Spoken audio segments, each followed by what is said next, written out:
Assalamualaikum warahmatullahi wabarakatuh.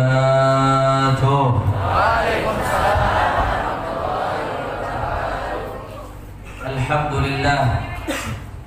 Alhamdulillahi rabbil alamin wa bihi nasta'in ala umuri dunya wad din. Allahumma salli wa sallim wa barik wa karim wa majid wa 'azzim ala sayyidina wa habibina وشفيعنا ونور قلوبنا محمد صلى الله عليه وسلم الفاتح لما أغلق والخاتم لما سبق ناصر الحق بالحق والهادي إلى الصراط المستقيم وعلى آله وصحبه حق قدره ومقداره العظيم يا فتاح يا عليم. أما بعد. Para alim ulama, para habaib, para asatid, para kiai, para sesepuh, para tokoh masyarakat, wabil khusus kepada guru kita yang tadi telah menyampaikan tausiahnya, Al-Ustadz Kiai Al-Haj Salimul Afif. Begitu pula Ketua DPW FPI Sumedang yang sama-sama kita hormati Al-Ustadz Haji Dede. Tidak lupa pula segenap jajaran pengurus DPW FPI Kabupaten Sumedang. Dan yang tidak lupa saya hormati dan saya banggakan sahabat saya, bahkan seperti adik saya sendiri, Fadilatul Sayyid Al-Ustadz Al-Habib Abdullah ibn Hasan Bil-Faqih, dan semua habaib alim ulama asatid kiai sesepuh yang tidak dapat saya sebutkan namanya satu persatu tanpa mengurangi rasa hormat saya kepada beliau semua. Kita doakan mudah-mudahan habaib kita, ulama kita, kiai kita Allah panjangkan umurnya. Amin. Allah sehatkan badannya.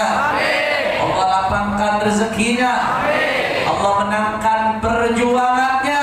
Amin. Amin ya rabbal alamin. Tidak lupa pula salam penghormatan kami sampaikan kepada segenap panitia penyelenggara dari DPW FPI Kabupaten Sumedang yang telah bersusah payah menyelenggarakan acara pada malam hari ini.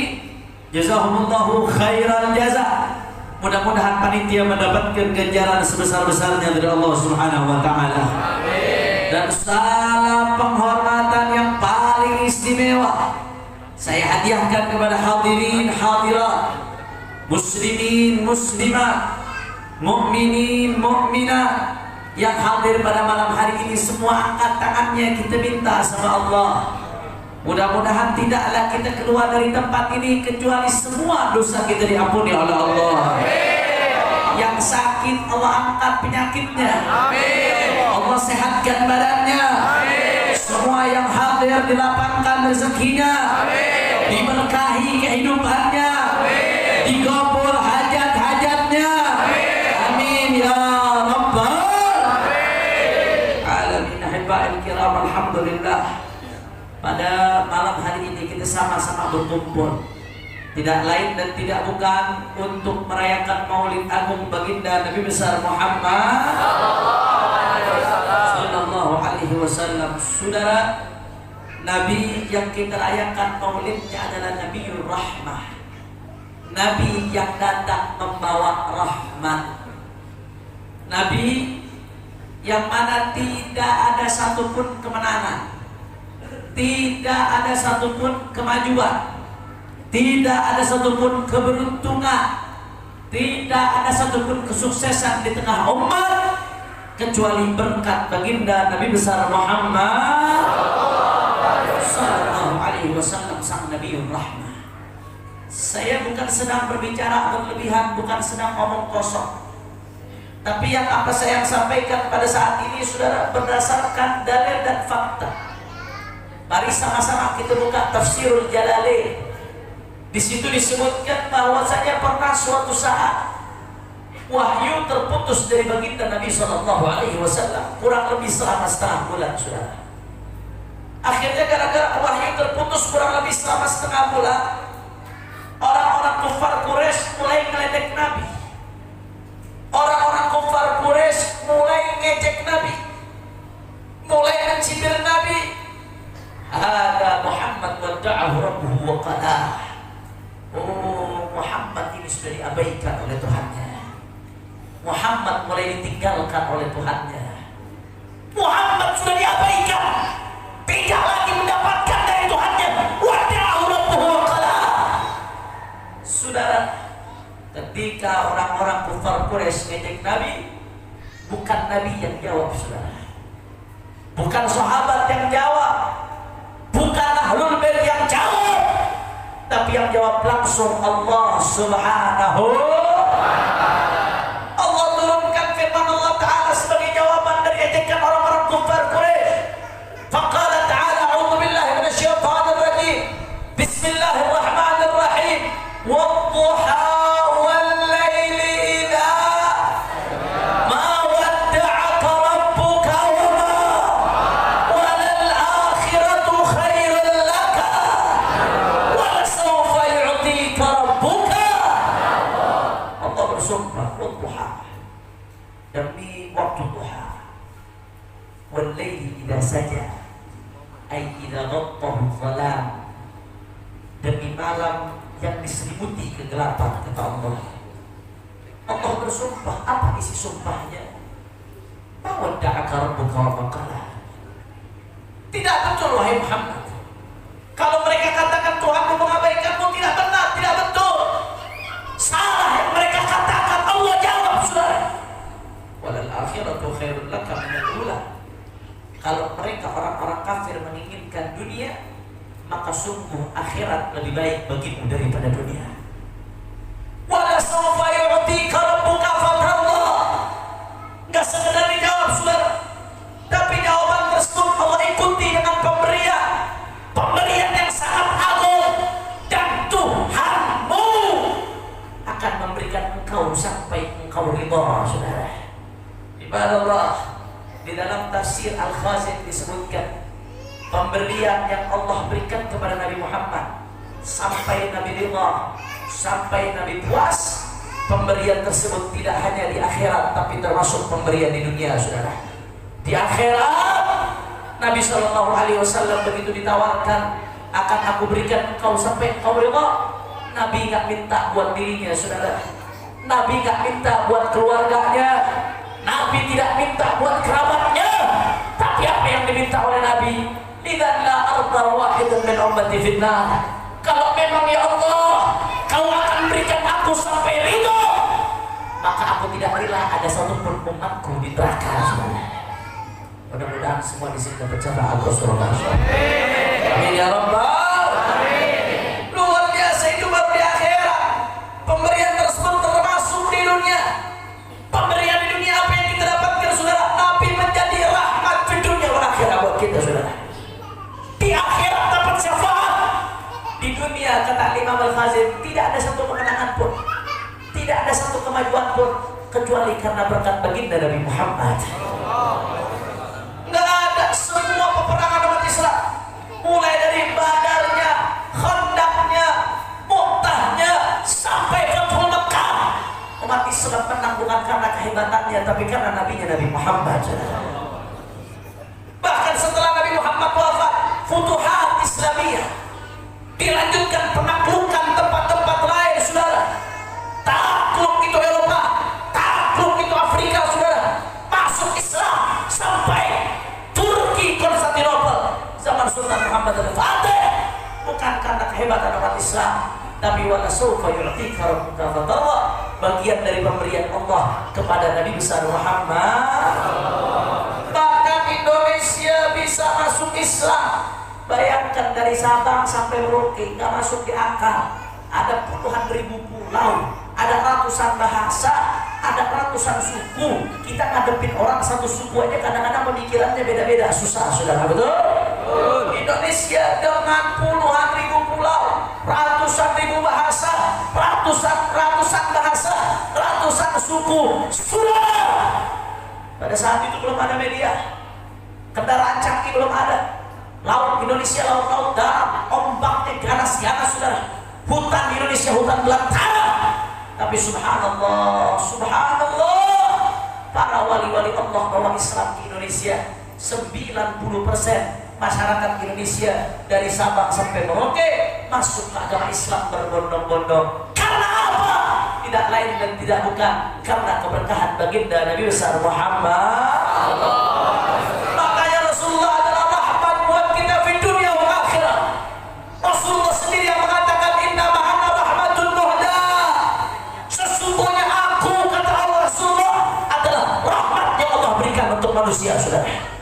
Nggak sampai di situ, bahkan Allah sendiri yang menyatakan dalam Al-Quran wa ma arsalnaka illa rahmatan. Orang kompak rahmatan, keras rahmatan. Alhamdulillah, saudara ibadallah. Tapi di sini ada satu hal yang ingin saya garis bawahi, yang saya ingin kupas pada malam hari ini. Bicara soal rahmatan lil alamin. Mohon maaf, sekarang ini banyak yang sering ngomong rahmatan lil alamin tapi nggak paham apa artinya rahmatan lil alamin, saudara. Akhirnya rahmatan lil alamin dijadikan dalil untuk membenarkan kebatilan. Rahmatan lil alamin dijadikan dalil untuk membenarkan kezaliman. Bahkan rahmatan lil alamin dijadikan dalil untuk mencampur adukan akidah, saudara. Mari sama-sama kita lihat contoh yang pertama. Apa mereka katakan? Kita ini Islam rahmatan lil alamin. Alamin bukan lil muslimin. Untuk semesta alam rahmatnya, bukan buat orang Islam saja. Kalau rahmatan lil alamin berarti mencakup semua agama. Bukan cuma Islam saja yang dapat rahmat. Karena rahmatan lil alamin bukan lil muslimin. Kalau semua agama dapat rahmat, berarti semua agama benar. Tuhan tidak melihat apa agamanya, tapi yang Tuhan lihat bagaimana sumbangsihnya untuk manusia, saudara. Mau masuk surga harus jadi orang Islam. Tak harus. Yang penting baik, apapun agamanya bisa masuk surga. Kita ini rahmatan lil alamin. Makanya ikut ibadah agama lain gak masalah. Kita ini rahmatan lil alamin. Makanya jaga gereja gak masalah. Kita ini rahmatan. Saya mau tanya, yang suka bawa-bawa rahmatan lil alamin seperti itu ada atau tidak? Orang kompak ada atau tidak? Orang keras ada atau tidak? Kalau ada, kira-kira jawab atau jangan? Jawab atau jangan? Kapan jawabnya? Terus lanjut. Udah jam 11. Lanjut. Besok banyak yang sekolah. Lanjut. Ini kalau di Jakarta jam 11 gini bencong baru mulai dandan. Orang Sumedang lanjut atau tidak? Orang semangat lanjut atau tidak? Orang kompak lanjut atau tidak? Masih semangat? Lanjut terus. Betul. Saya mendengar para sahabatnya semua angkat tangannya. Takbir. Takbir. Takbir. Sallu ala Nabi. Allahumma salli wa sallim wa barik alaihi wa ala alihi. Saudara, Islam itu memang betul rahmatan lil alamin. Rahmatan lil alamin itu kalimat hak, kalimat yang benar dan tidak mungkin salah. Kenapa kalimat yang hak? Karena datangnya dari Allah Subhanahu wa ta'ala. Tapi kalau rahmatan lil alamin dijadikan dalil untuk campur adukan akidah, maka menjadi kalimat haqqin urida bihal batil. Kalimat hak yang dimanfaatkan untuk membenarkan kebatilan, saudara. Lantas apa dong maknanya, Be? Kan tadi sudah dijelaskan rahmatan lil alamin. Rahmat untuk semesta alam, bukan cuma Islam saja, berarti semua agama benar dong, saudara. Makna rahmatan lil alamin yang Islam kepada agama di luar Islam bukan mencampur adukan akidah, maknanya, saudara. Lantas apa maknanya? Mari kita buka kitab-kitab tafsir, saudara. Yang pertama, banyak kitab-kitab tafsir, khususnya kitab-kitab tafsir yang besar, seperti Mafatihul Ghaib karya Imam Ar-Razi. Begitu pula Al-Jami' li Ahkamil Quran karya Imam Al-Qurtubi. Di situ disebutkan, saudara, bahwasanya maksud rahmatan lil alamin kepada orang-orang di luar Islam, raf'ul adab wal istiqsal anhum fid dunya. Apa maksudnya, Beb? Mari sama-sama kita ngaji. Kalau di umat-umat terdahulu, begitu ada yang ingkar, begitu ada yang kafir, langsung mereka dibinasakan sekaligus oleh Allah Ta'ala, saudara. Contoh, umat Nabi Allah Nuh, begitu mereka ingkar sama Nabi Allah Nuh, nggak mau diajak nyembah Allah, Allah kirim banjir bandang, saudara. Habis umat Nabi Allah Nuh yang sisa yang beriman saja, saudara. Itu dulu. Contoh lagi, umat Nabi Allah Lut, begitu mereka melakukan fawahish, Allah binasakan, saudara. Allah terbalikan itu bumi, saudara. Habis yang melakukan fawahish itu, saudara. Itu dulu. Tapi beda dengan umat Nabi Muhammad. Walaupun ada yang kafir, walaupun ada yang membangkang, walaupun ada yang mulhid, walaupun ada yang model-model kayak Abu Janda, saudara, nggak langsung dibinasakan sama Allah. Andai kata ada pun titik-titik tertentu saja, nggak semuanya dihabisin, saudara. Tetap orang kafir masih ada. Nanti habisnya di yaumul kiamah, saudara, baru dihisab, diadab sampai akhir selama-lamanya, ya Allah. Ibadallah, orang kafir tidak dibinasakan sekaligus di dunia. Ini merupakan rahmatan lil alamin. Kenapa? Karena umat-umat terdahulu orang kafir dihabiskan secara langsung, tapi umat Nabi Muhammad orang kafirnya masih bisa dikasih kesempatan hidup di dunia karena rahmatan lil alamin. Kira-kira jelas atau tidak? Sadayana parantos artos. Alhamdulillah. Tadi bukan campur aduk akidah, itu yang pertama. Kemudian yang kedua, arti rahmatan lil alamin kepada orang di luar Islam, bukan dengan campur aduk akidah, saudara. Apa arti yang kedua, saudara? Artinya rahmatan lil alamin, meskipun mereka beda agama dengan kita, kita diperintahkan untuk tetap berbuat baik dengan mereka. Nggak boleh kita zalimi mereka, nggak boleh kita ganggu mereka, nggak boleh kita rampas harta mereka. Betul? Itu rahmatan lil alamin. Makanya Allah berkata dalam Al-Quran, Allah berfirman, la yanhaqullah 'alal ladzina lam yuqatilukum fid din wa lam yukhrijukum min diyarikum an tabarruhum wa tuqsitu ilaihim. Allah tak melarang kalian berbuat baik kepada siapa? Orang-orang kafir. Kapan kita boleh berbuat baik kepada mereka? Kata Allah, selama mereka tidak memerangi agama kalian, selama mereka tidak mengusir kalian dari negeri kalian, selama mereka tidak menjajah kalian, maka Allah tidak melarang kalian berbuat baik kepada mereka. Bahkan Nabi Muhammad larang kita menzalimi mereka. Nabi ancam siapapun yang menzalimi orang-orang kafir dhimmi, saudara. Nah, sampai di situ kalau kita buka kitab fikih dalam kacamata negara Islam memandang penduduk-penduduk non-muslim, bagaimana fikih memandangnya? Lahum ma lil muslimin wa alaihim ma 'alal muslimin. Hak dan kewajiban orang kafir dalam bernegara sama dengan hak dan kewajiban orang Islam, saudara. Mereka tidak didiskriminasi, mereka tidak dizalimi, mereka tidak dirampas hak-haknya, saudara. Ini keadilan Islam. Ini rahmatan lil alamin secara global. Hak dan kewajiban mereka sama, illa mastuthni, kecuali yang dikecualikan. Contoh pengecualiannya apa? Contoh pengecualiannya orang mayoritas muslim dipimpin kafir, boleh atau tidak? Kompak, boleh atau tidak? Orang kafir jadi pemimpin di daerah muslim, boleh atau tidak? Orang kafir jadi bupati di Sumedang, boleh atau tidak? Itu pengecualian. Pengecualian secara global, hak kewajibannya sama, pengecualiannya masalah kepemimpinan. Contoh pengecualian lagi, perempuan muslimah nikah sama laki-laki kafir, boleh atau tidak? Tak boleh, saudara. Itu pengecualian. Tapi sisanya secara umum, lahum ma'alil muslimin wa alaihim ma'alil muslimin. Hak dan kewajiban mereka sama dengan hak dan kewajiban kita. Mereka tidak dizalimi, mereka tidak didiskriminasi. Walaupun mereka hidup di tengah-tengah kita, selama mereka tidak ganggu kita, maka mereka akan hidup aman, tentram, mereka bebas melakukan ibadah mereka. Ini adalah bentuk rahmatan lil alamin. Kira-kira jelas apa tidak ini?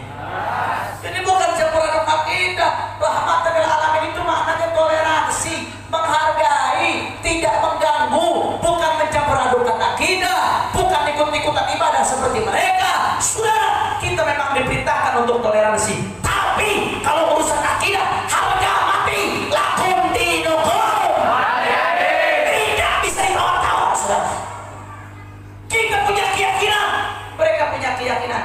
Silahkan kau ibadah, kami tidak akan ganggu. Silakan kau yakini keyakinanmu yang benar, kami tidak akan ganggu. Tapi saya sebagai muslim, saya punya keyakinan. Keyakinan saya harga mati. Inna dina indallahi Islam. Agama yang dibenarkan oleh Allah hanya Islam. Selain Islam kafir. Kira-kira jelas atau tidak?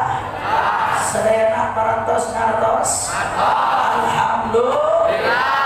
Mohon maaf kenapa saya jelaskan ini panjang lebar, karena saya lihat belakangan ini makin banyak di sekolah-sekolah, di pesantren-pesantren, di televisi, pejabat-pejabat ngomong, kita nggak usah merasa benar sendiri. Orang Islam dibikin nggak pede dengan kebenaran agamanya, saudara. Disuruh meyakini semua agama benar, saudara. Ini namanya bukan rahmatan lil alamin, ini adalah fasadan lil alamin, saudara. Mencampur adukan akidah bukan rahmat, akan tapi kerusakan ibadah Allah. Ini yang dinamakan pemahaman pluralisme, yang meyakini semua agama benar. Ini pemahaman, saudara, sudah difatwakan oleh MUI bahwasanya pluralisme adalah pemahaman yang sesat, menyesatkan, saudara. Bahkan jauh sebelum MUI, Al-Imam Nawawi dalam kitabnya Rawdatul Talibin sudah mengatakan apa yang dikatakan Imam Nawawi. Kata Imam Nawawi, man lam yukaffir man dana bi ghairil Islam. Ini fatwa Imam Nawawi tentang pluralisme, saudara. Man lam yukaffir man dana bi ghairil Islam. Kan nasar au sahhaha madhhabahu au syakka fi kufrihim fa huwa kafir wa in i'taqada ma'a dhalika al-Islam adhharahu. Kita kaji. Kira-kira siap kaji atau tidak nih? Ya. Siap kaji atau tidak? Ya. Kata Imam Nawawi, man lam yukaffir man dana bi ghairil Islam, barang siapa yang tidak mengkafirkan apa agama-agama di luar daripada Islam. Kan Nasara contohnya seperti agama Nasrani. Dia nggak berani, aduh saya nggak tahu Nasrani ini kafir atau bukan. Nggak kafir Nasrani itu. Dia menganggap agama di luar Islam masih benar. Itu contoh yang pertama. Kata Imam Nawawi, atau yang kedua, au syakka fi kufri, atau ragu-ragu. Nasrani kafir atau tidak ya? Aduh saya nggak berani dah. Jangan-jangan saya lagi yang salah. Saya nggak berani merasa benar sendiri, mau pernah mengkafirkan agama lain. Atau yang ketiga sahara madhabahu, atau ketika Imam Nawawi mengatakan semua agama itu benar, semua agama itu bisa masuk surga. Padahal Allah sudah bilang agama yang benar cuma Islam. Selain Islam kafir. Allah sudah bilang, tahu-tahu dia benarkan semua agama. Kata Imam Nawawi, tiga keyakinan ini, menganggap agama di luar Islam benar, atau ragu terhadap kekafiran agama di luar Islam, atau membenarkan semua agama. Kata Imam Nawawi, na'udzubillah min dzalik, hati-hati, tiga keyakinan ini bisa menyebabkan seseorang keluar dari Islam, saudara. Bahkan Imam Nawawi tegaskan, wa in ya'taqada ma'a dzalika al-Islam adhharahu, walaupun dia menunjukkan keislamannya, dia salat, dia puasa, dia zakat, dia hadir maulid, tapi meyakini semua agama benar, na'udzubillah min dzalik, keluar dari Islam, saudara. Na'udzubillah min dzalik. Orang Sunda, hati-hati, ikutin Ahlus Sunnah wal Jamaah. Yang tadi disampaikan Imam Nawawi adalah prinsip Ahlus Sunnah wal Jamaah, saudara. Ahlus Sunnah menjunjung tinggi toleransi, saudara. Ahlus Sunnah menghargai kebinekaan, bineka tunggal ika. Ahlus Sunnah tidak memusuhi agama di luar Islam selama mereka tidak memusuhi kita. Tapi jangan lupa, Ahlus Sunnah wal Jamaah juga meyakini lakum dinukum. Kira-kira sampai sini jelas atau tidak? Jelas atau tidak? Itu yang bawa-bawa rahmatil alamin, mencampur adukan akidah dengan dalil rahmatil alamin, ngawur atau tidak? Udah kompak, ngawur atau tidak? Kalau begitu yang menganggap semua agama benar dengan dalil rahmatil alamin, ngawur atau tidak? Kalau begitu yang menganut pluralisme dengan dalil rahmatil alamin,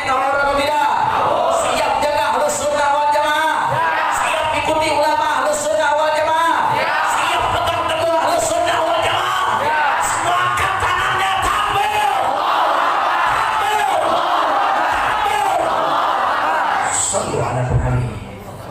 Itu yang pertama yang saya sampaikan, saudara. Kemudian ada lagi yang bawa rahmatil alamin, ada lagi, saudara. Apa mereka katakan? Kita ini Islam rahmatan lil alamin. Makanya ustaz kita kalau ceramah tidak berat-berat, nggak teriak-teriak. Kita ini rahmatan lil alamin. Ustaz kita orang, kiai kita orang sing teriak-teriak, orang sing berat-berat. Adem ayem kabeh. Rahmatan lil alamin. Lil alamin orang sing koyo Habib Hanif iku anarkis iku. Orang sing kaya koyo Habib Rizik, Habib Bahar, Habib Ali Jidat. Orang anarkis kabeh iku. Ustaz kita orang rahmatan lil alamin. Adem ayem orang teriak-teriak. Saya mau tanya yang suka menyalahkan ulama-ulama yang tegas ada atau tidak?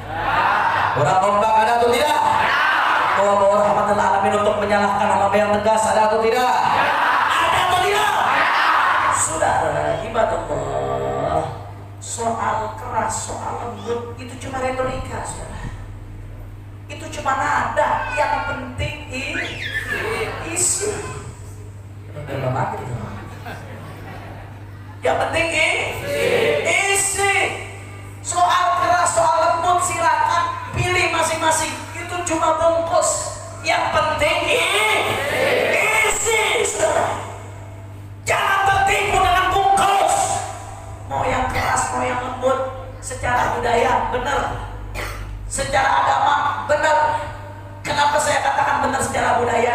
Karena kultur daerah aja beda-beda, saudara. Ada daerah yang memang gaya ceramahnya lembut, ada daerah yang gaya ceramahnya keras, saudara. Saya kasih contoh di Banten. Saya sering ceramah di Banten, di Baya, di Lebak, di Pandeglang, di Serang, di Kabupaten Tangerang. Itu di sana. Kalau ada Ustadz Habib ceramahnya lembek, jamaah tidur atau kabur, saudara. Iya, antara tidur sama kabur jamaah. Nggak senang mereka sama yang lembek-lembek, saudara. Tapi sebaliknya, saya kasih contoh di Kalimantan Selatan. Itu Kalimantan Selatan kulturnya lembut kalau ceramah. Ceramah model saya di Kalimantan Selatan, ibu-ibunya banyak sakit jantung, saudara. Itu kultur. Saya kasih contoh lagi di Madura, Rek Madura. Orang Madura itu tegas-tegas, keras-keras. Makanya saya sering ceramah di Madura, diundang orang Madura, saudara. Dia namanya yang keras-keras, yang lembut-lembut ditinggal orang Madura, saudara. Itu kultur budaya. Tapi coba lihat di Solo, saudara. Lembut, alon-alon, asalnya. Itu budaya, nggak bisa dipaksa. Artinya mau keras, mau lembut, sesuaikan dengan selera dan daerah masing-masing, saudara. Betul? Belum lagi dari segi agama. Mari kita buka Abu Yasin Muhammad ibn Alawi ibn Abbas al-Maliki al-Hasani. Beliau punya kitab judulnya Muhammad al-Insanul Kamil sallallahu alaihi wasallam. Di kitab itu beliau tulis satu pembahasan yang isinya membahas tentang bagaimana adab dan model khutbahnya baginda Nabi besar Muhammad. Abu yang menyebutkan ada kalanya Rasulullah ini kalau khutbah lembut, betul. Itu jadi panutan buat ulama-ulama yang lembut. Tapi ada kalanya juga Nabi itu kalau khutbah keras, tegas. Sampai-sampai di hadis disebutkan, dikutip sama Abu ya, "Idza khataban nas ihmarra wajhuhu wa fi riwayatin ihmarrat 'ainah." Nabi Muhammad saking tegasnya, kalau sudah pidato, bicara halal, haram, benar, salah, hak, batil. Itu saking tegasnya Nabi, Bu, sampai-sampai muka Nabi merah, saudara. Bahkan mata Nabi juga merah. Saya mau tanya ibu-ibu, jawab yang jujur, Bu. Ayah tetangga saya pernah kemarin mati, Bu. Bu. Saya mau tanya, jawab yang jujur. Saya dari tadi ceramah, suara saya keras atau tidak? Kalau yang bilang nggak keras berarti itu congeknya dedung. Suara saya keras atau tidak? Ceramah saya keras atau tidak? Tapi mata saya merah nggak, Bu? Jangan lama-lama lihatnya nanti naksir. Mata merah karena iritasi ringan, minum Insto. mabok. Artinya apa? Sekeras-kerasnya saya, setegas-tegasnya saya, sekeras-kerasnya Habib Rizik, tidak ada apa-apanya dibandingkan dengan Nabi Muhammad. Jadi masing-masing ada contohnya. Mau yang keras ada contohnya, mau yang lembut ada contoh. Jangan saling menyalahkan. Nggak usah tertipu dengan bungkus. Yang penting kalau isinya benar maka diikuti. Tapi kalau isinya ngawur maka ditinggal. Bagaimana tolak ukur isi benar atau ngawur? Tolak ukurnya bukan ormas. Ormas itu bukan penentu kebenaran, saudara. Tolak ukurnya bukan profesor. Tolak ukurnya bukan kampus. Tolak ukurnya bukan pejabat. Tapi tolak ukur kebenaran adalah baginda Nabi besar Muhammad sallallahu alaihi wasallam. Kullun yukhad minhu wa yurad illa sahibu hadzal qabr. Semuanya bisa benar, bisa salah. Manusia bisa benar, bisa salah. Ormas bisa benar, bisa salah. FPI bisa benar, bisa salah. NU bisa benar, bisa salah. Muhammadiyah bisa benar, bisa salah. Kullun minhu yukhad wa yurad illa sahibu hadzal qabr. Kecuali Rasulullah. Rasulullah nggak mungkin salah, saudara. Kita sekarang ada menjadi Rasulullah, maka Rasulullah menurunkan ilmunya ke sahabat, ke ahlul bait, menurunkan ke para ulama salaf, menurunkan ke para ulama-ulama bidah, sampai kepada Kiai Hasyim Asy'ari, Kiai Haji Ahmad Dahlan, kepada para wali songo, kepada para ulama kita di Jawa Barat ada Habib Quraish Baharun, di Jakarta ada Imam besar Al Habib Muhammad Rizik bin Husain bin Syihab, ada guru mulia Al Habib Umar bin Muhammad bin Salim Al Habib. Saudara, kalau cocok dengan mereka ikuti. Kalau nggak cocok dengan Ahlus Sunnah wal Jamaah, tinggalkan, saudara. Nggak peduli mau kiai, mau habib, mau S1, S2, S3, S2, S2, S1, betul-betul. Jangan tertipu dengan orang kompak, jangan tertipu dengan yang penting karena kalau kita tertipu dengan bungkus tapi isinya busuk, ibarat kata beli apa namanya, kornet babi cap onta. Tahu kornet? Daging babi tapi dibungkusnya cap onta. Haram atau haram? Haram. Kan cap onta. Isinya gambarnya onta. Isinya iklannya onta gendong babi, saudara. Isinya sekali babi tetap sekali bagong tetap bagus. Oh, dikasih gambar onta, dikasih gambar Habib Hanif lagi tetap bagus. Betul. Jangan tertipu bungkus. Kenapa saya bicara masalah ini, saudara? Karena belakangan ini luar biasa, ada pejabat baru dilantik udah bikin gaduh kerjaan, saudara. Baru bikin lantik udah bikin gaduh, ngomong tiap hari radikal, saudara. Yang diributin celana cingkrang cadar tuh siapa yang ngentut kenceng banget tuh. Masya Allah, celana cingkrang cadar, kayak gak ada masalah ini negeri ini, saudara. Betul? Berapa banyak anak-anak yang belum bisa baca Quran, urusin tuh. Yang belum sekolah, urusin tuh. Yang lapar, yang belum makan, urusin. BPJS naik, urusin tuh. Betul? Jangan diributin urusan radikal, saudara. Udah gitu dia kata ustaz yang keras, kami sudah kantongi nama-namanya, saudara. Kami akan nasihati, kami akan luruskan pemahamannya. Kalau tidak mau mendengarkan, maka kami akan proses hukum. Dibikin kita takut kali ini. Kecebong sawah. Masya Allah. Belum lagi dia sombong dengan sombong dia. Itu Ustaz Abdul Somad, saya akan luruskan itu pemahamannya, saudara. Lu siapa? Ngaji apa? Belajar di mana? Mondok berapa tahun? Mau lulus-lulusin ulama? Ini akhir zaman terbalik, akhirnya gara-gara dia sombong, saudara. Akhirnya Allah tunjukkan kesombongan apa? Begitu khutbah Jumat, ternyata rukunnya nggak lengkap, nggak baca sholawat, saudara. Yang begini mau ngurusin ulama, yang begini mau ngurusin habaib, siapa dia? Betul. Saudara, ulama tujuannya bukan jadi penjilat, saudara. Ulama tidak boleh jadi penjilat. Ulama harus jadi alat kontrol, saudara. Al-muluk hukamun 'alan nas wal ulama hukamun hakaman 'alal muluk. Raja-raja, pemerintah, mereka menjadi alat kontrol untuk masyarakat, saudara. Akan tetapi ulama tugasnya menjadi alat kontrol untuk pemerintah. Kalau pemerintahnya baik, maka ulama wajib untuk mendukung, saudara. Tapi kalau pemerintahnya ngawur, pemerintahnya melenceng, ulama wajib untuk meluruskan, saudara. Itu tugas ulama, saudara. Nabi dulu juga pengen dibujuk seperti ini. Nabi pernah dibujuk untuk mungkap. Nabi pernah mau diatur-atur sama orang Quraisy, saudara. Ngomongnya pernah mau diatur sama orang Quraisy, saudara. Bahkan Nabi ditawarkan, Muhammad, kalau kau pengen harta, kami jadikan kau orang paling kaya, yang penting jangan lanjutkan dakwah. Kalau kau pengen wanita, kami berikan kau wanita yang paling cantik, yang penting jangan kau lanjutkan dakwah. Kalau kau inginkan tahta, kami jadikan kau raja, yang penting jangan kau lanjutkan dakwah. Nabi dibujuk, saudara. Nabi dibujuk seperti itu. Apa jawaban Nabi? Wallahi ya am, la wad'u syamsa bi yamini wal qamara bi yasari ala an atruka hadzal amr, wallahi la atrukahu hatta amarahu Allah aw ahriduna. Demi Allah, wahai pamanku, jangankan harta, jangankan tahta, jangankan wanita, andai kata mereka letakkan bulan di telapak tangan kiriku, matahari di telapak tangan kananku, supaya aku diam, supaya aku bungkam, supaya aku tidak dakwah, demi Allah, aku tidak akan mundur sampai Allah kasih kemenangan atau hancur mati bersifat darah.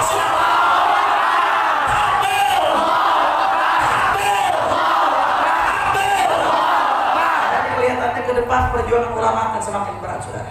Akhir zaman semakin rusak, perjuangan ulama akan semakin berat. Kalqabid 'alal jamrah, seperti orang yang menggenggam bara, saudara.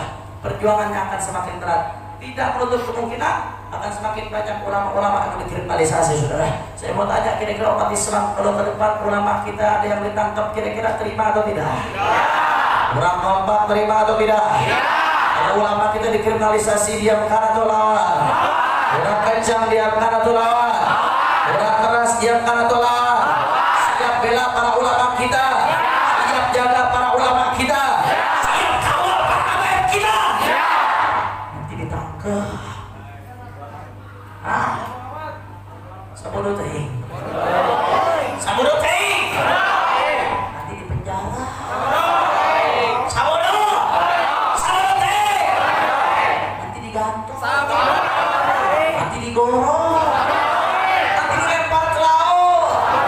Adu terus. Yakin. Betul. Semua sudah angkat tangannya, takbir.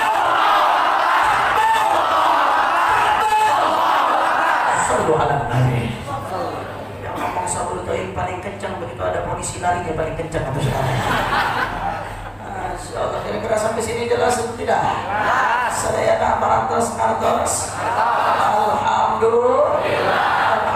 Kemudian ada lagi, saudara, yang ketiga, yang memain-mainkan arti rahmatan lil alamin. Apa mereka katakan? Kita ini Islam rahmatan lil alamin. Rahmatan lil alamin itu harus lembut, nggak boleh keras-keras. Kita ini rahmatan lil alamin. Nggak usah, orang pencuri itu jangan potong tangan. Kita rahmatan lil alamin, itu Islamnya Arab, itu yang potong tangan. Orang membunuh nggak usah dikisos, cukup penjara, serahkan ke pengadilan. Kita ini rahmatan lil alamin. Kita rahmatan lil alamin. Ada yang mabuk, biarin aja antara dia sama Allah. Ada yang judi, biarkan saja antara dia sama Allah. FPI nggak usah rusuh, FPI nggak usah ribut, jangan kagetan. Ada yang nista agama, maafkan aja, sabar. Nabi itu sabar ketika dihina. Kenapa? Karena kita rahmatan lil alamin. Begitu ada kawan-kawannya umat Islam yang tegas, langsung dihantam dengan istilah rahmatan lil alamin, saudara. Saya mau tanya, kira-kira yang seperti itu ada atau tidak? Ada. Kurang kompak ada atau tidak? Ada. Kurang kencang ada atau tidak? Ada. Jawab atau jangan? Jawab. Kapan jawabnya? Kapan? Memutuskan apa belum? Masih semangat? Masih. Lanjut terus. Sampai pagi. Betul. Ini sampai pagi. Anak pulang. Pikir kurang buat cara sampai pagi. Masya Allah, berarti semuanya selamat, mudah-mudahan diberkahi oleh Allah SWT. Ini Rabbal Alamin. Saudara, ibadallah, catat baik-baik omongan saya. Kalau rahmatan lil alamin hanya diartikan dengan kelembutan, maka Nabi nggak akan pernah angkat pedang, saudara. Betul? Kalau rahmatan lil alamin hanya diartikan dengan kelembutan, maka Nabi nggak akan pernah angkat pedang. Tapi buktinya Nabi pernah. Nabi angkat pedang. Apa Nabi nggak rahmatan lil alamin? Buktinya ada perang Badar, perang Uhud, perang Khandaq, perang Khaybar, perang Mu'tah. Buktinya sahabat perang. Apakah rahmatan lil alamin? Saudara, rahmatan lil alamin tidak bisa diartikan hanya dengan kelembutan saja. Jangan mengartikan rahmatan lil alamin pakai hawa nafsu, saudara, jangan. Allah berfirman dalam Al-Quran, wa ma arsalnaka, catat baik-baik, wa ma arsalnaka, tidaklah kami utus engkau wahai Muhammad. Nabi gak bilang wa ma arsal, Allah gak bilang wa ma arsalna lutfaka, tidaklah kami utus kelembutanmu wahai Muhammad. Atau wa ma arsalna sabraka, tidaklah kami utus kesabaranmu wahai Muhammad. Enggak. Allah bilang wa ma arsalna ka, tidaklah kami utus engkau wahai Muhammad illa rahmatal alamin, kecuali sebagai rahmat untuk semesta alam. Artinya apa? Nabi secara keseluruhan, baik lembutnya Nabi atau tegasnya Nabi, baik sabarnya Nabi atau kerasnya Nabi, itu menjadi rahmatan lil alamin. Jangan cuma diartikan dengan kelembutan saja. Makanya Imam Ibn Ashur dalam tafsirnya At-Tahrir wa Tanwir, beliau mengatakan, saudara, kata Ibn Ashur, betul, memang bentuk rahmatan alamin itu salah satunya akhlak sabarnya Nabi, saudara. Nabi dicaci, Nabi diam, itu rahmatan lil alamin. Nabi dihina, Nabi nggak balas, Nabi doakan, itu rahmatan lil alamin. Nabi dilempari kotoran, Nabi diludahi, Nabi balas dengan kebaikan, itu rahmatan lil alamin. Nabi dilempari batu di Taif, Nabi doa, Allahumma hdi qaumi fa innahum la ya'lamun, itu rahmatan lil alamin. Tapi jangan lupa, tegasnya Nabi juga rahmatan lil alamin, saudara. Orang mabuk ditempelin sama Nabi, orang berzina dirajam sama Nabi, saudara. Masjid Dirar dibakar sama Nabi, itu juga bentuk rahmatan lil alamin. Rahmatan lil alamin itu nggak harus lembut. Apapun yang dilakukan oleh Nabi, apapun ajaran yang dibawa oleh Nabi, maka ajaran tersebut menjadi rahmatan lil alamin. Nggak harus lembut, saudara. Pokoknya yang berkaitan dengan Nabi Muhammad itu rahmatan lil alamin, saudara. Makanya saya kasih contoh di dalam Islam. Hukuman orang yang mencuri, hukumannya apa? Potong tangan. Potong tangan. Potong tangan. Saya mau tanya jawab yang jujur. Kira-kira orang potong tangan sekilas kejam atau tidak? Kejam, saudara. Tangan dipotong kejam, sekilas kejam. Tapi ternyata obat, walaupun pahit jadi obat, saudara. Obat itu pahit tapi sehat. Es sirup itu manis tapi orang bilang makin sakit, saudara. Potong tangan walaupun kejam, obat, ada efek jerah. Dari mana tahu? Kemarin saya hadir acara hall abahnya Habib Bahar di lapas di Pondok Rajab di Bogor. Ada satu nabi, Habib Bahar bawa ke saya, Beb, minta doanya. Dia keluar masuk penjara gara-gara nolong 16 kali, saudara. 16 kali di penjara, keluar nyolong lagi, di penjara keluar nyolong lagi.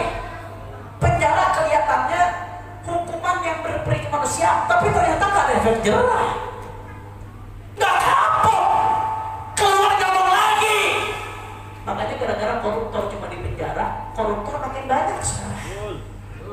Bukan cuma di penjara, bahkan koruptor bisa keluar makan nasi padang. Terus dia Novanto tuh makan nasi padang, saudara.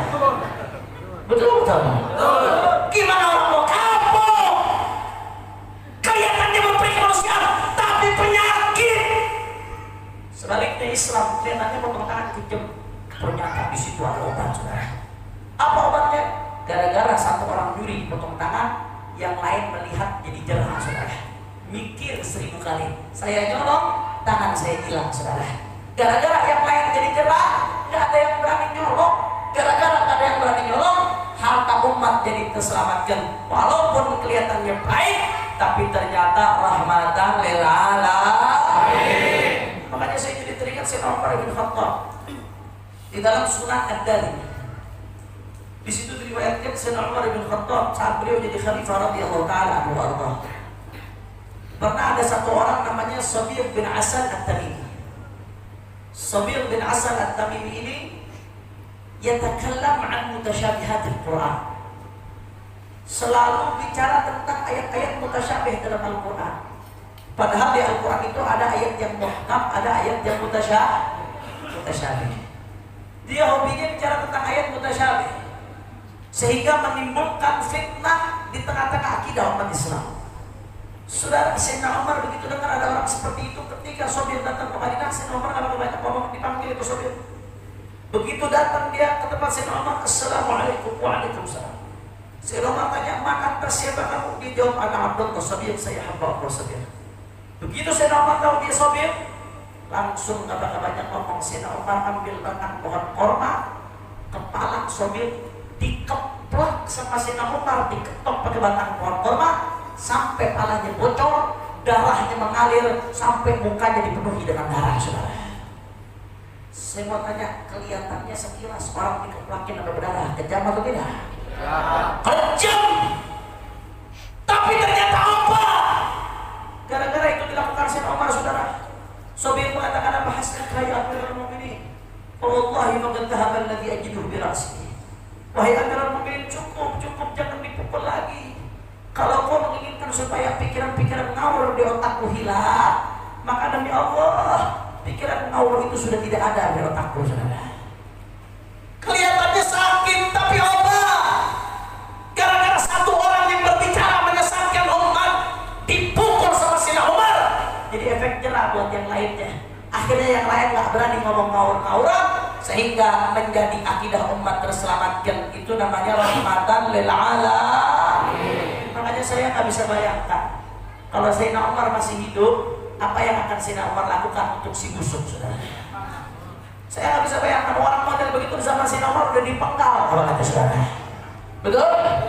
Orang bicara yang mutasyabih aja dikemplang oleh berdarah, apalagi yang kayak busuk, saudara. Ini kurang ajar ini orang ini.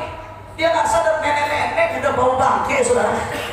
Tinggal matinya doang, nggak kapok-kapok. Belum mana dihina di jilbab, betul? Kemudian dia hina lagi apa? Azan dia hina.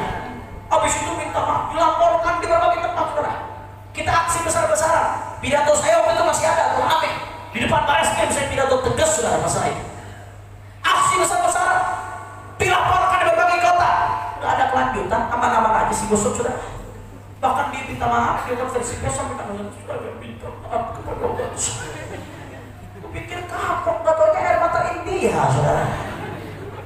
Diulangi lagi, habis itu makin parah.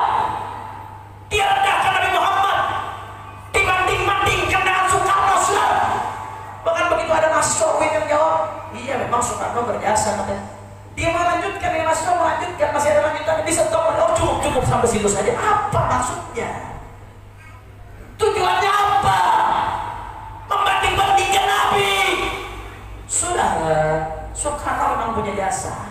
Bagaimanapun dia proklamator punya jasa, saudara. Tapi demi Allah, Soekarno tidak ada apa-apanya kalau dibandingkan dengan Nabi Muhammad, saudara. Betul?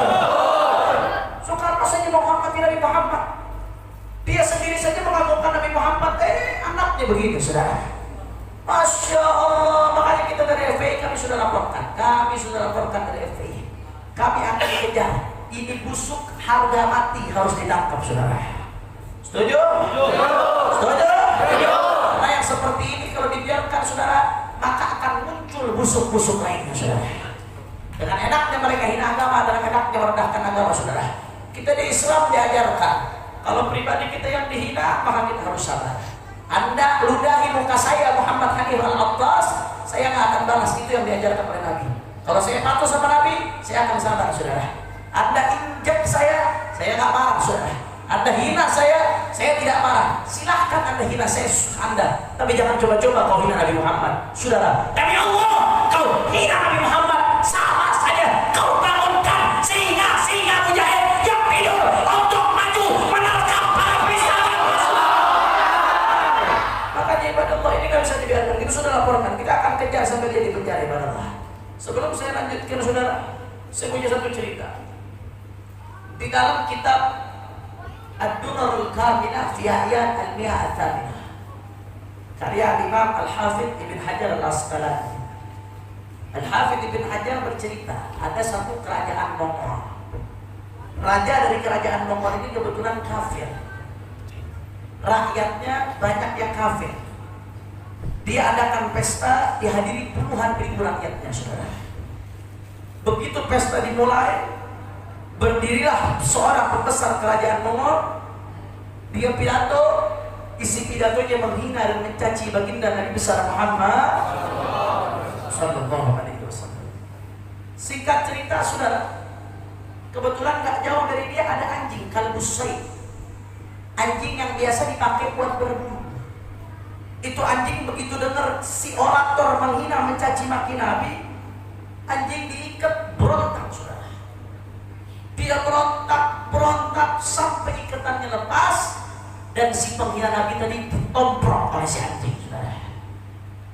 Tapi berhasil dipisahkan, diselamatkan. Kemudian anjing diikat dengan ikatan yang lebih kencang lagi. Si penghina Nabi tadi diselamatkan sama orang-orang di sekitarnya.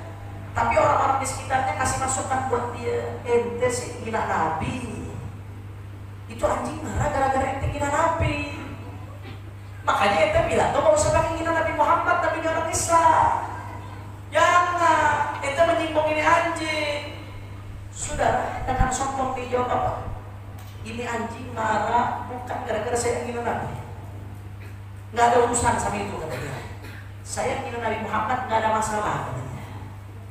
Tapi anjing ini marah gara-gara tadi waktu saya pidato, saya tunjuk-tunjuk dengan tangan saya. Itu anjing begitu saya tunjuk-tunjuk ke arah dia, dia tersinggung. Dia merasa mendapatkan ancaman akan diserang, saudara. Anjing ini sensitif. Karena mendapatkan ancaman akan diserang, akhirnya dia berontak, dia nyerang saya duluan. Jadi bukan gara-gara saya hina Nabi, bukan. Anjingnya merasa terancam, itu dia yang bikin dia nyerang saya. Sombong sekali dia jawab seperti itu, saudara. Akhirnya dia berdiri lagi, bukannya kapok, dia lanjutkan lagi menghina Nabi, saudara. Dicaci lagi bagi Nabi, dihina Nabi. Anjingnya sudah diikat lebih kencang, saudara. Dan dia sudah tidak menunjuk-nunjuk arah anjing lagi, Allah. Lalu apa yang terjadi? Dia pikir dia aman dari anjing tersebut. Begitu anjing ini dengar Nabi dihina lagi, berontak ini anjing makin kencang, berontak makin keras, sampai berhasil lepas. Orang tersebut ditomprok sama anjing, dicakar, digigit sampai mati, saudara. Kata Al-Hafidz Ibn Hajar, Pak Bu, gara-gara kejadian anjing yang gak terima Nabi dihina, pada saat itu 40.000 orang Mongol masuk Islam, saudara. Binatang, Bapak, hewan, najis, mughaladhah. Tapi Nabi Muhammad tidak diterima, dia tidak terima, saudara. Nabi Muhammad dihina, dia marah. Lantas kita gak kompak Nabi Muhammad, hadir maulid ke sana sini. Nabi Muhammad dihina, kita tenang-tenang saja, adem-adem saja, diam-diam saja. Sudah, bagi saya demi Allah lebih baik jadi anjing yang bela Nabi daripada manusia yang diam Nabi dihina, saudara. Masya Allah. Makanya kita umat Islam gak akan terima, saudara. Kita umat Islam cinta damai, tapi kalau Nabi dihina kita gak akan terima, saudara. Kita sudah laporkan dan kita harap kali ini hukum ditegakkan, ibadah Allah. Kita ini heran, giliran orang hina presiden cepat ditangkapnya, saudara. Betul? Kenapa giliran orang hina Nabi, hina syariat begitu susah ditangkapnya, saudara?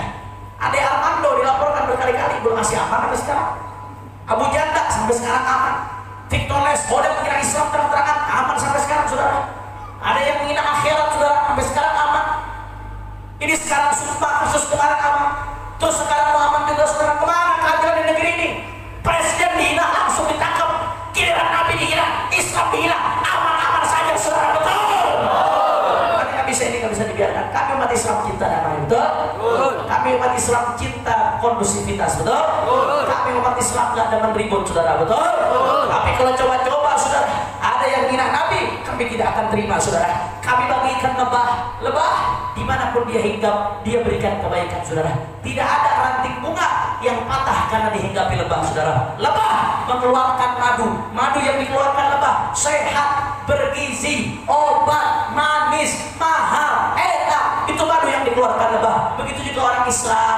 Orang Islam, siapa yang baik kepada mereka, orang Islam akan lebih baik lagi. Ada yang santun, kita lebih santun lagi. Ada yang sopan, lebih sopan lagi. Tapi lebah, begitu ada yang ganggu lebah, akan diatur, dikejar oleh lebah. Begitu pula kami umat Islam. Kalau kau ganggu kami tidak ganggu. Kalau pribadi kami kau ganggu, kami tidak akan balas, saudara. Tapi kalau Nabi dihina, Rasulullah dihina, syariat dihina, dari Allah, kaki jadi kepala, kepala jadi kaki, mati bersih mata. Kami tidak akan mundur untuk bela Rasulullah.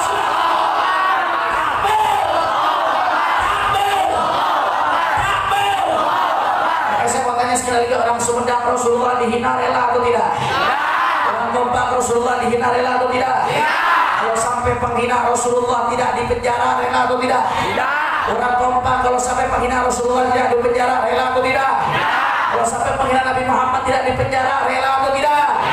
Siap seret penghina Nabi ke penjara. Siap seret penghina Nabi ke penjara.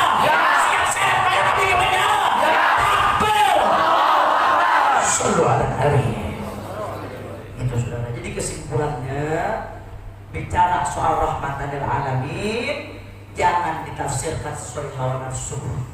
Tapi tafsiran dari rahmatan lil alamin, garis bawahi saudara, tafsiran dari rahmatan lil alamin, di mana ada Islam, di situ ada rahmatan lil alamin. Di mana ada adabnya Nabi, di situ ada rahmatan lil alamin. Di mana ada syariat, ada hukum, baik yang lembut ataupun yang keras, di situ ada rahmatan lil alamin. Rahmatan lil alamin harus diartikan dengan 23 tahun perjalanan risalah baginda Nabi besar Muhammad. Makanya sebelum saya tutup ceramah saya, saudara, sebelum saya tutup, saya ingin menyampaikan amanat besar dari ayahanda Sayyidul Walid dan Habib Muhammad Rizik bin Husain Syah. Mudah-mudahan beliau bisa segera pulang ke Indonesia. Beliau sampaikan pesan dan amanat kepada seluruh umat Islam dimanapun Anda berada. Beliau mengundang, beliau langsung yang mengundang, saya menyampaikan untuk umat Islam hadir sama-sama di dalam acara yang pertama, Maulid Akbar, dilanjutkan Munajat Akbar, sekaligus reuni Akbar Mujahid 212. Insyaallah akan diselenggarakan pada tanggal 2 Desember 2019, saudara, hari Senin, mulai tahajud berjamaah sampai selesai. Hari apa? Tanggal berapa? Mulai dari tahajud. Di mana tempatnya? Di Monas. Kira-kira orang Sumedang siap hadir atau tidak? Siap. Orang Kencang siap hadir atau tidak? Siap. Sedikit sebagai motivasi, saya dapat kabar ada saudara kita dari Kalimantan Timur, saudara, naik sepeda dari Kalimantan Timur untuk hadir 212 di Jakarta, saudara. Mulai dari Kalimantan Timur nyambung Kalimantan Tengah, nyambung Kalimantan Selatan, naik perahu habis itu ke Semarang, dari Semarang lanjut lagi naik sepeda sampai ke Jakarta, saudara. Udah nanti sampai ke Jakarta di mana 212 naik sepeda dari Kalimantan. Ini orang Kalimantan naik sepeda hadir 212, orang Sumedang nggak mau hadir, yeay, adanya Sintang, betul? Kira-kira siap hadir atau tidak? Siap. Orang Kompak siap hadir atau tidak? Siap. 2 Desember siap kosongkan Sumedang? Siap. Siap rame-rame pindah ke Jakarta? Siap. Siap putihkan Jakarta? Siap ikut komando ulama? Siap. Makanya saudara semua yang hadir pada malam hari ini, bukan sekedar saya undang sebagai tamu, tapi malam hari ini semua saya minta jadi panitia, saudara. Setuju? Setuju. Panitia bagian apa? Panitia bagian pengumuman, saudara. Mulai malam ini udah mulai kerja. Bagian pengumuman, publikasi. Yang punya handphone, gunakan handphonenya. SMS, telepon, WhatsApp, Instagram, Telegram, Imo, Facebook, Twitter, tapi jangan TikTok, saudara. Pakai semua medsosnya. undang saudara, teman, encang, encingnya, babe, empok, semua undang. Ajak sama-sama semuanya ke Jakarta, tapi jangan ajak mantan, saudara. Buanglah mantan pada tempatnya. Setuju? Ajak semuanya, saudara-saudari kita, putihkan Jakarta, satukan barisan, tunjukkan umat Islam tetap bersatu di bawah komando ulama. Siap? Siap? Takbir! Dan doakan. Yang besar kita Sayyidina Habib Rizik, beliau ingin sekali untuk hadir. Amin. Mudah-mudahan 2 Desember beliau bisa hadir di Jakarta. Tapi problemnya sampai sekarang kendalanya beliau masih dicekal, tidak bisa keluar dari Saudi Arabia. Kemarin saya 3 bulan, hampir 3 bulan nemenin Pak Haji, beliau statusnya masih dicekal, tidak bisa keluar dari Saudi Arabia. Siapa yang mencekal, Beb? Yang mencekal itu adalah intelijen Saudi Arabia. Tapi ketika dicekal, Habib Rizik sempat mau keluar dari Saudi. Waktu itu pengen terbang ke Malaysia untuk selesaikan disertasi doktoral, untuk munaqasyah doktoral beliau, ujian disertasi doktoral beliau. Rencananya dari Malaysia itu beliau pengen pulang ke Indonesia, saudara. Akan tetapi ternyata beliau tidak bisa keluar dari Saudi Arabia. Begitu di bandara sudah check-in, bahkan tas beliau sudah masuk ke pesawat, karena kan bagasi beli luar sebelum imigrasi. Tas beliau sudah masuk ke pesawat, sudah masuk bagasi, saudara. Tahu-tahu begitu beliau sampai ke imigrasi nggak bisa keluar, dicekal. Siapa yang menyekal? Ternyata intelijen Saudi Arabia. Beliau datang ke kantor intelijen. Ada apa saya dicekal ini?